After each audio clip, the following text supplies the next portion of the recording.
Time, you old gypsy man, will you not stay? Put up your caravan just for one day. সময় বৃদ্ধ যাযাবর তুমি, থামাও না একটি কণের তরে তোমার কাফেলা, আমার কুটির পরে একটি দিনের তরে। বলেছিলেন ইংরেজ কবি র্যালফ হ্যাডসন। একই সুর পবিত্র কোরআনেও ধ্বনিত হয়েছে। আল্লাহ রাব্বুল আলামিন ইরশাদ করেছেন, ফালাউ আন্না লানা কাররাতান ফানাকুনা মিনাল মুমিনিন।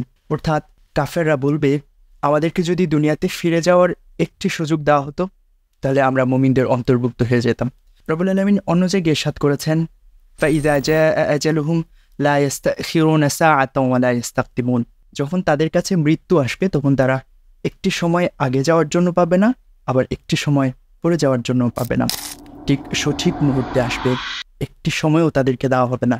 আর রাব্বুল আলামিন বান্দাদেরকে যে সমস্ত উপহার দিয়েছে তার মধ্যে শ্রেষ্ঠ একটি উপহার হচ্ছে সময়। কিন্তু এই গুরুত্বপূর্ণ সময়টাকে আমরা অবহেলায় নষ্ট করে দেই। আমরা অবহেলা করার কারণে না হয় আমাদের দুনিয়াতে কিছু অর্জন আমরা না পারি আখিরাতের জন্য কিছু পাথেয় অর্জন করতে। মুমিনের জীবনে টাইম ম্যানেজমেন্ট বা সময়ের ব্যবস্থাপনা খুবই গুরুত্বপূর্ণ একটা বিষয়। আজকে বলবো 5টি নিয়ম টাইম ম্যানেজমেন্টের, যেগুলো ফলো করলে হয়তো আমরা সঠিকভাবে আমাদের সময়গুলো অতিবাহিত করতে পারবো, প্রোডাক্টিভ টাইম ম্যানেজমেন্ট আমরা করতে পারবো। প্রথম নাম্বার হচ্ছে খুব ভোরে ঘুম থেকে ওঠা।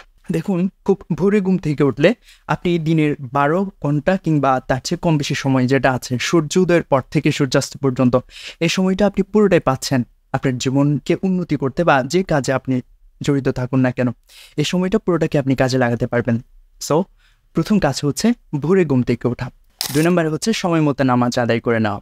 দেখুন, আমাদের কোনো কাজ না থাকলে আমরা এমনিতে অলস হয়ে যাই। তো কোনো ব্যক্তি যদি এটি তার মাইন্ডের মধ্যে সেট থাকে যে 5 ওয়াক্ত 5 বার 5টার সময় আমাকে নামাজটা আদায় করতে হবে, সময় মতো নামাজ আদায় করতে হবে, তাহলে সে কিন্তু কখনো সময়ের প্রতি অবহেলা করবে না এবং সে প্রোডাক্টিভ থাকবে। অবহেলা তাকে বা অলসতা তাকে কখনো গ্রাস করতে পারবে না। 3 নম্বর হচ্ছে ডিভাইস ব্যবহারের সচেতনতা।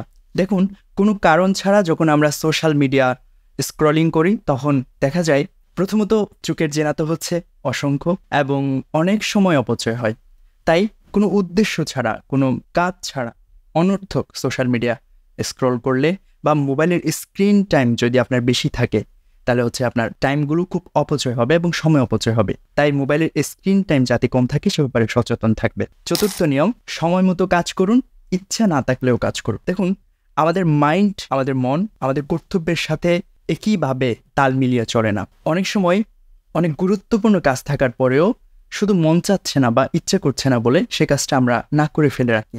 এতে করে আমাদের দায়িত্বের যে বোঝা সেটা পাহাড় সম হয়ে যায়। একটা সময় গিয়ে দায়িত্বগুলো আর পালন করা সম্ভব হয় না।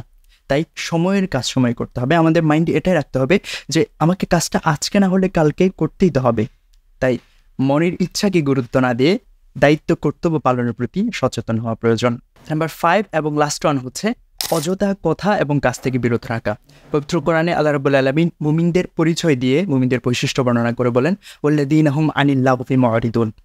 মুমিন হচ্ছে তারা যারা অনর্থক কথাবার্তা থেকে পরহেজ করে নিজেরা বিরত থাকে। তাই আপনার গুরুত্বপূর্ণ সময়, গুরুত্বপূর্ণ যে শক্তি, যে উদ্যম, সেটি হীরার চেয়ে দামি। এটি চলে গেলে আর খুঁজে পাওয়া যাবে না। সময় চলে গেলে আর কখনো ফিরিয়ে আনা সম্ভব না। তাই প্রত্যেকটা মুহূর্তকে কাজে লাগান। ইনশাআল্লাহ সামনের ভবিষ্যৎ আপনার সুন্দর হবে, জীবনটা সুন্দর কাটবে। এই 5টি নিয়ম মেনে চলো, আশা করছি আপনার সময়গুলো খুব ভালো কাটবে।